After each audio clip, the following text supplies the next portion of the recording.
Okay, so now we're on to 12.2, Small Business Joint Study Session Review.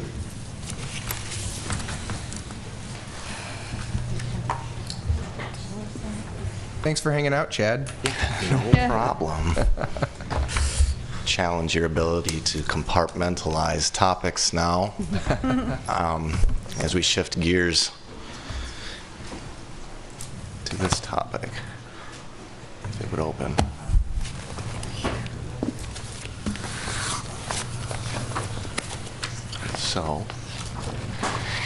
So good evening. Chad Smalley, Economic Development and Housing Manager. And yes, tonight we are going to recap the outcomes from the Small Business Joint Study Session. Just to introduce the item, May 16th, we held our joint study session of the Planning Commission and City Council to discuss small business needs. Approximately 80 people attended and exceeded my expectations, certainly. I was really pleased to see that. Had a good cross-sections of types of businesses. After a networking lunch, which folks really seemed to appreciate in commentary afterwards, the meeting began. We gave a presentation, staff, as well as the East Bay EDA, to review some context and provide an overview of programs that exist already. But the majority of the meeting was devoted to a listening session, where we asked businesses what are the challenges, opportunities of doing business in Emeryville, and what are their proposed solutions to those challenges. Staff compiled the comments from the listening session for later presentation tonight to the City Council for prioritization, assignment, and that brings us here tonight. And so for the balance of this discussion, of this presentation, I'm going to turn it over to Emmy Terrio, our Community and Economic Development Coordinator, who was an integral part of all of the logistics and outreach that made that joint study session so successful, and compiled all of these comments in the format you'll see here. So I'll turn it over to Emmy.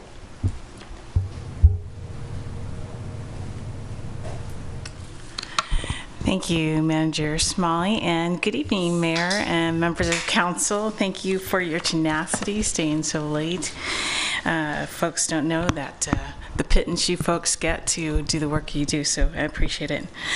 I just wanted to follow up on what Manager Smalley explained, as the primary intent of the small business event was, as he explained, to invite the city's small business owners and community suggestions the city could take to support them. And consequently, the listening session portion of the meeting was facilitated in a manner similar to a general plan workshop, in that we wanted the small business and community members that were concerned about small business retention and or how they could thrive in our community to identify their vision for how that could happen. Consequently, as you know, during the meeting, staff took copious notes, and each time we took a note with a comment, if their comment was repeated, which they were multiple times, we would put a little check mark next to the comment. As you can see in your written staff report, we typed up these comments. We tried to organize them by general themes, and then we included them in your written staff report.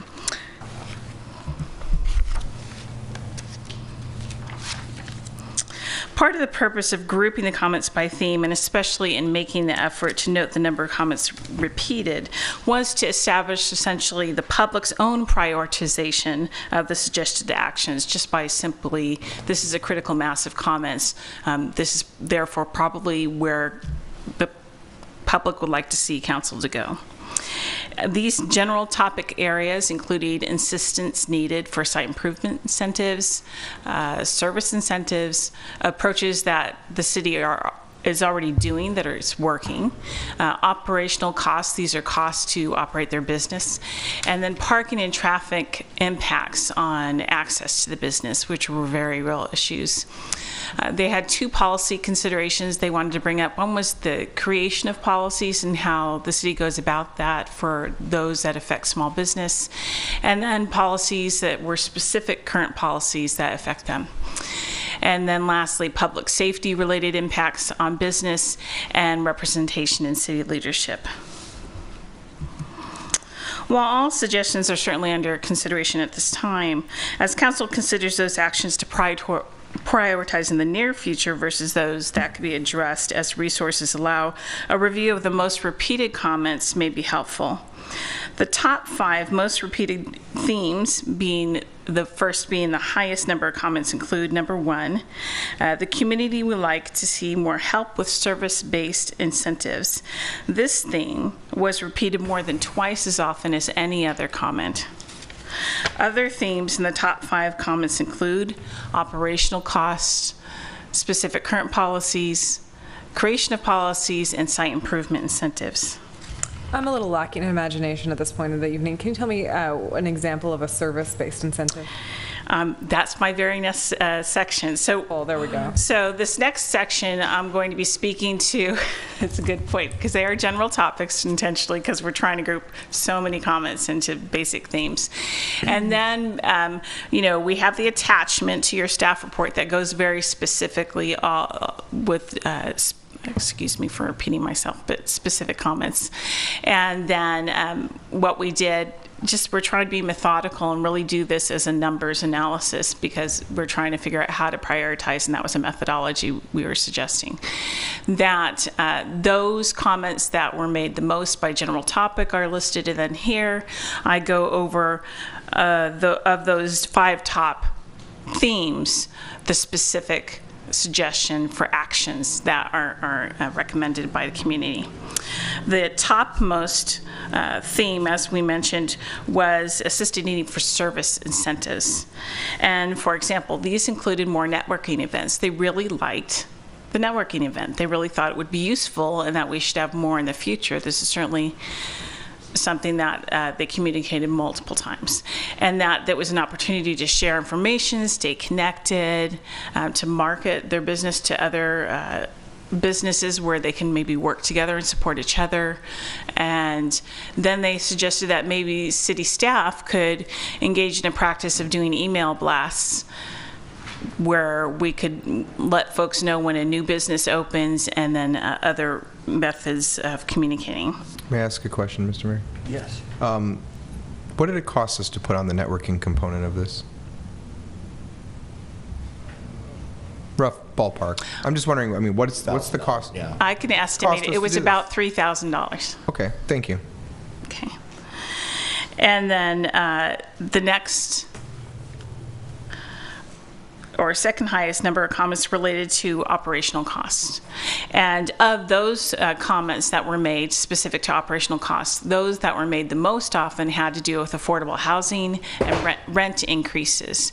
They noted that they had trouble retaining staff because staff either had to commute such a distance that they could not afford to have a service level job, or that they could not simply live in the city itself. So they suggested the following, that affordable housing would help employees. It would help that we would need to do more public education regarding affordable housing and the need for it, and also to consider how to do rent controls. Do you feel like it was explained, rent control was explained, that that's not necessarily a citywide purview? Do you think they took that away, that we can't necessarily just enact sweeping rent control at a citywide level? I think some of the comments that were made, and this is reflected in the staff report, we need to consider whether it's either within our purview or whether it's practical what's being suggested. There's some suggestions that are much more practical than others, and so as part of the prioritization process, we'll need to figure that out. Right, I know it was explained though that there are limitations to what we can do. Do you Right. think I did that at the end of the meeting. You did, right? Diane and I had a couple items each that we talked about when we took notes, and one of the ones Yes, no, I know. I was there. I saw you do it. My question is, did the people who attended understand that? Because that is a complicated thing.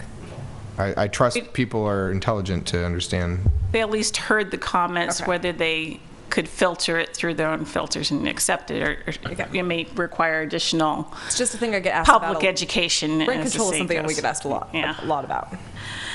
Okay, are we ready to move on? Okay, so the next most often commented topic had to do with current policies affecting small business, and it's no surprise that that related to the minimum wage ordinance.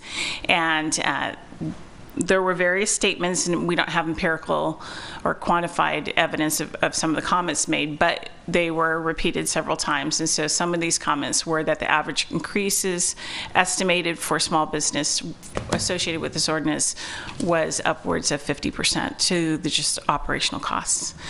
They had suggested that it might be possible to reverse, if they can't reverse recent increases, to at least not allow the second and additional tiers that are part of the ordinance, and to either freeze or delay increases for businesses with less than 50 employees, which they're related. And then they also suggested that we consider doing another study, as the previous one did not adequately anticipate the effects in their opinion. So last September, we had a study at the 1-year mark. Is that right, Charlie? And then at that time, I believe council directed staff to come back at the 2-year mark. Is that not happening?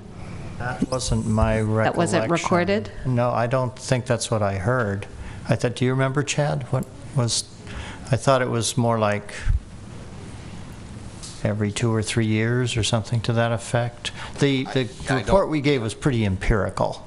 We didn't have any real hard data. I don't remember that exactly. That was my recollection. But I don't trust my memory enough to say absolutely no. Would you look into it and report back on when the next Absolutely study? I have had, on this topic, before we leave it though, I have, and in light of the way the study looked when it came back, I've heard some interest in the community, and I have some interest personally in doing another study, but narrowing its scope to those businesses that were identified, those types of businesses that are identified in the first study as being mostly affected, because I think doing a deeper dive and a more limited universe of businesses might be more instructive. So I just wanted to add that. Thank you, and I apologize if I misremembered. Our staff person who is working on minimum wage is also working very hard on another ordinance right now.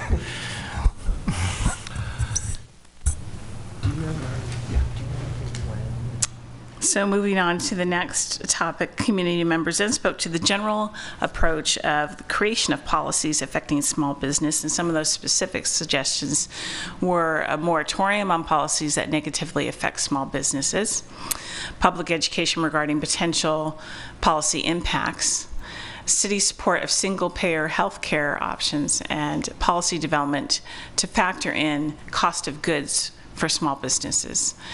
And then they also suggested that the impacts on small business consider, or the policies consider, revenues as part of the analysis and the potential offset for the city. They also suggested developing better definition for small business and exempting small business from ongoing regulations. Now, this last one had no specifics, and so it's one of those comments that we really aren't able to quantify or really address directly. And the fifth most stated theme related to requests for help with site improvements. For example, bicycles, regarding alternative transportation, installing bike racks.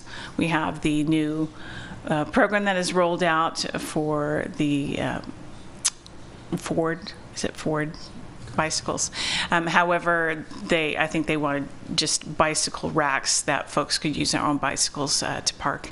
And then other site improvement comments, and incidentally, these other comments are actually comments that the Economic Development Division receives from prospective businesses on some regular occasion. So we did want to highlight these two. And those are requests for help with development impact fees, support for updated facade program, which you folks recently approved, and then a directory signage for businesses located off the main thoroughfares. So at this time, staff is recommending that council review the comments and discuss prioritization of items for further study and/or action or incorporation into the city's economic development strategy. We estimate a draft of that strategy would likely be available in fall of this year, so it would be good to target a response to these comments from the public before that time. We'd also like to ask for council to consider items for referral to the Planning Commission, the EDAC or Economic Development Advisory Committee, and other committees as appropriate, as this would take some items that we can gather information off your agenda, and then we can bring it back to your agenda when we have more detailed analysis performed. And then finally, as a practical matter, given our other discussions tonight, staff would encourage council to prioritize incentives or initiatives based on current and anticipated fiscal and staffing resources. And that concludes staff's reports at this time. Okay, thank you. Thank you. Is there public comment on this item?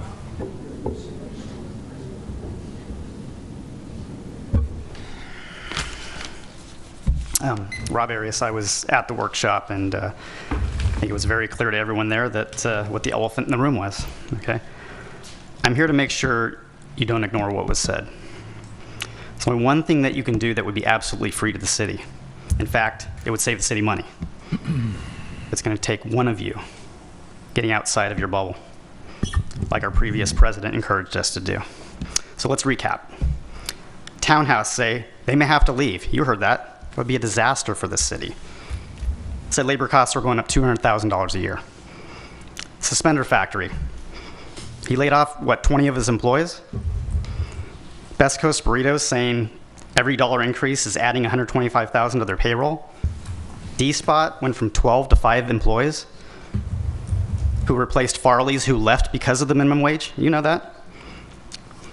I know a data entry company that outsourced 20 of their jobs. I mean, sorry, globalization is not going to make an exemption for Emeryville. It's the truth. Target just tripled the amount of self-checkout kiosks. If you go there, you've noticed. Have you been to Pack and Save? I mean, do they ever have more than 2 checkers open at one time? Bay Street, Elephant Bar is gone. Pasta Pomodoro is gone. Have you been to the second level? I mean, nobody is moving in. Nobody wants to come here. Why don't you ask some fixed income Watergate seniors how much their HOAs went up? So what happened to the people that got laid off? I mean, did they get other jobs? Or are they over on Wood Street? Can't even keep a small business group together. Half of our founding members have either left Emeryville or actively trying to leave Emeryville. The Harvard study, you read it. It says this is causing business closures. University of Washington just came out with their study. It says it's costing employees $125 a month. Is helping some people a little while hurting others a lot a win? You got to ask yourself. If you're hurting small businesses, reducing worker pay, reducing jobs, making the cost of living more expensive for the middle class, is this really a win for people? What's the study you guys like to refer to? The Berkeley IRLE study? Michael Reich said restaurant prices would increase 2.7% with the $15 minimum wage. That's a joke. If you haven't noticed that the cost of eating has gone up about 20%, then you don't eat out. I do.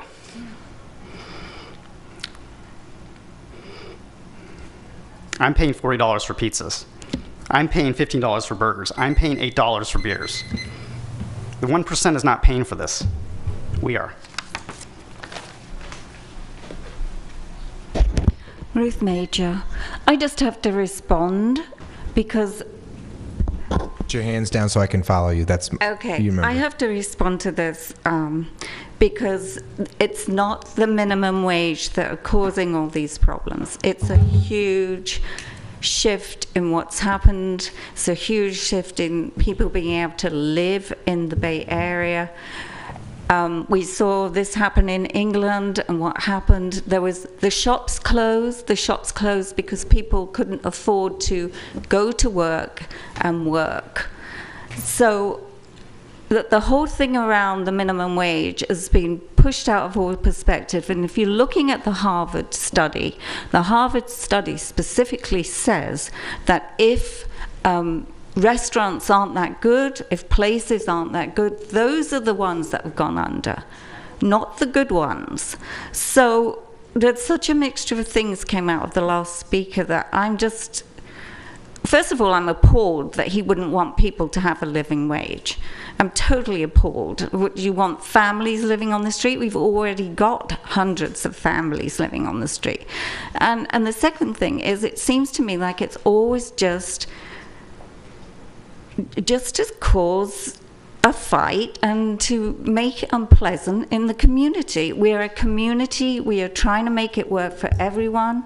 This council has done a lot for small businesses, trying to do a lot for small businesses. Many of us have lived here for over 30 years and been very civic and community-minded, and I'm just appalled by this constant tirade, which is a mixture of, I don't know, multiple insults, and it's just not pleasant for the community. And I'm sorry I had to stand up and say that, but I'm sort of tired of it. Excuse me.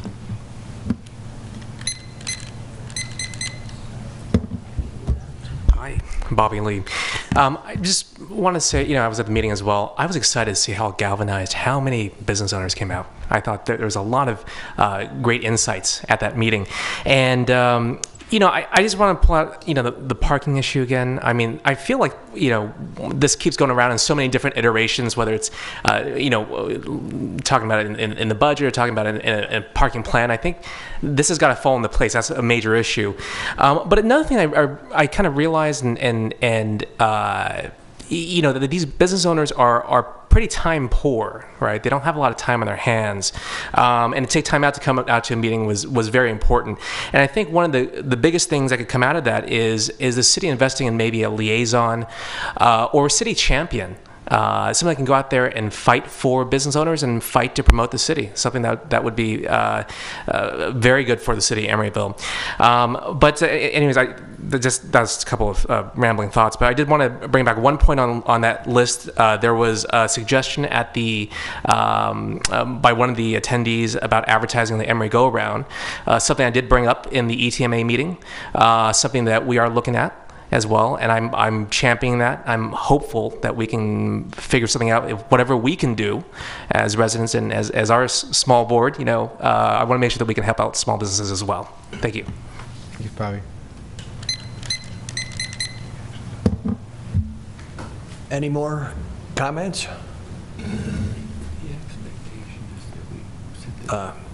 Well, I have some comments.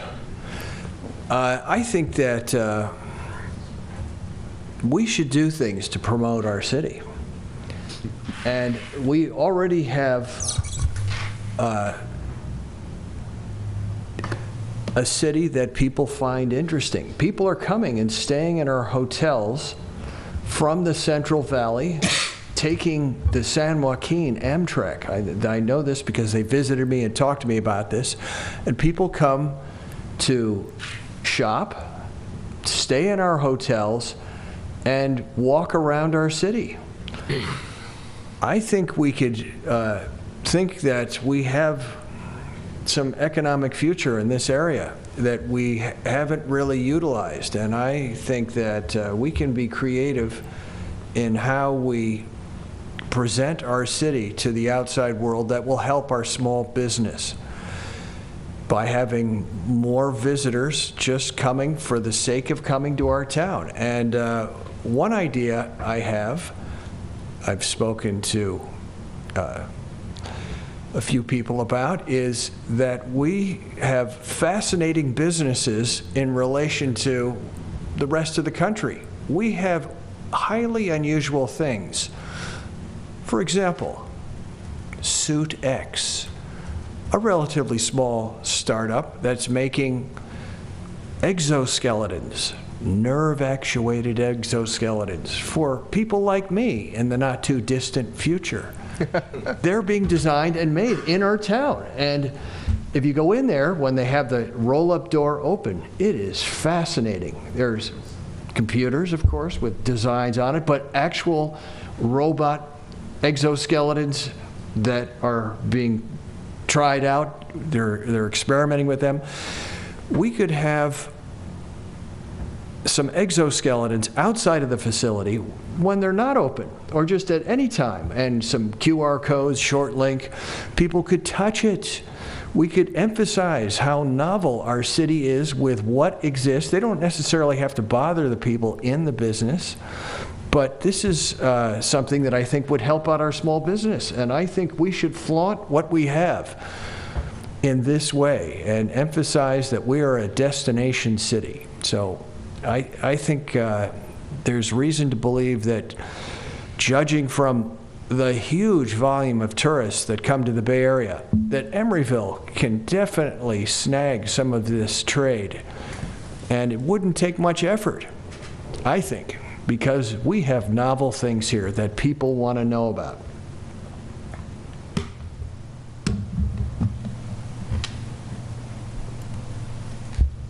I have some thoughts. So I wanted to thank staff for following through all the way to the end with this. This is something that we started discussing. I know, Charlie, we've been discussing this since long time ago. 2015. It's like almost 2 years exactly. Yeah, something like that. It was extremely well executed event, and that's I really appreciate staff's partnership in helping make that happen. And I know everybody left because of the late hour for the most part, but thank you to the small businesses and the residents who came out, and to all of my colleagues for giving up a middle portion of your day to engage in this really important discussion. I did appreciate the way you outlined all the different input we received, and to the comment that Bobby Lee made. I first of all, I want to thank you for all the work you've done with us around the parking conversation, and that is an ongoing matter, and very committed to seeing that through. So I know we'll continue to talk about that. But to the concept of a liaison, I really, it's hard because we just finished a very long discussion about the budget, and as a matter of prudence, fiscal prudence, I don't think we're at the time right now where we can do that, but I think we should really keep it on the radar in terms of having somebody who can, navigate small businesses through the city processes. So I have been taking members of the EDAC out to just get to know them and see what they're doing and talk to them a little bit. And one of the things I heard was, I don't know how to get a facade improvement application in, or I'm not sure how to apply for a parklet. And they expend an extremely high amount of time, and they are time poor. And so that's the resource I want to see made more valuable for people, is their time, because they are managing a lot and multitasking. And I think there are opportunities to innovate in a city like ours, full of creative people, as the mayor just really aptly noted, where there are opportunities to provide, connect people who want to share the administrative overhead of an HR or an accounting or a payroll person, who don't all want to have their own, and can go in together and save costs and space and time and network all in one space. And so the challenge is, we need to find a way to keep this conversation going. We can't let this lapse, because I really firmly believe that small businesses are going to be what ultimately have the chance to survive the economic downturn resulting from online sales. There's no second way about it. The big boxes, the days are numbered.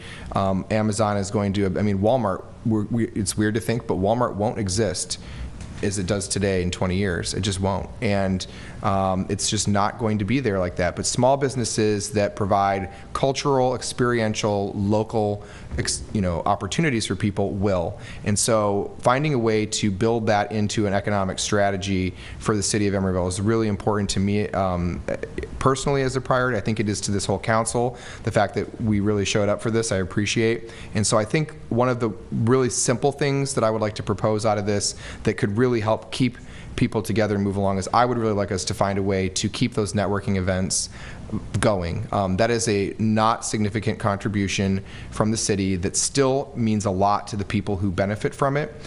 Even if it's something we do quarterly, I'm interested in, if other colleagues are supportive, I'm interested in sitting down with staff and looking for ways to help them organize themselves to the extent where they can self-finance their networking events with some constructive guidance and assistance, giving them a lifeline of one or two of these going forward and helping them use that space and time to talk constructively about how they can, what are their priorities and how can they do this together. Because I do think in a time with budget challenges, it's hard to ask more with less from every department in the city, including planning and economic development. And I just think that is a viable option going forward if people think that's a good use of time. I support that. Definitely think, yeah. That is Awesome. And I like the idea of like an ombudsman to sort of help people navigate the process. I know larger cities have them, and we maybe can try to figure out a way that works. It's definitely, if I could add two positions to the city today, that would be one of the two, the other being a public information officer. And so I think it's something to keep on the radar, but I would really love to, I see Chad's coming back. Hopefully it's good news. Okay. Got an ombudsman in his back pocket. You're like, I'm your ombudsman. Yes, I mean, just on that topic, I just feel I always feel this pull to say that, and now I'm on the screen. So, and this is not a joke. When a small business emails me with, hey, I can't, how do I get a cabaret permit, or what's the process? Right. That's a drop everything, unless it's one of you on the phone. It's a drop everything and do it right now. Nobody calls thing. you, right? And at least to the extent I can. And so in the interim, yes, it would be best if we could fund a position that was dedicated to that. But in the interim, I want the small business community to know that I see myself in that role. And I want to just reflect. I really appreciate you coming up. So this is a missed opportunity on my end, but they see you as that. I mean, that's everybody I've spoken to. I've had one-on-ones with people. They do. You do an excellent job. They really do see you as that. People said, Chad is the reason I was able to get this done, and I realized that that's not the only responsibility you have. And I'm looking beyond that and saying it would be great if we had whether it was a halftime person or whatever, someone dedicated to that level of service who was literally there just as a point person to make opening and operating a small business here easier and more business friendly for those people, because that's the relationships we need to cultivate for the future of our economy. But I greatly appreciate what you're doing. Thank you. I think we got direction to try and make networking events happen on some periodicity, so maybe we'll just talk offline about that and bring a proposal back. Yeah, and I think we should also recognize Amber's been really working hard on pushing forward the parking study.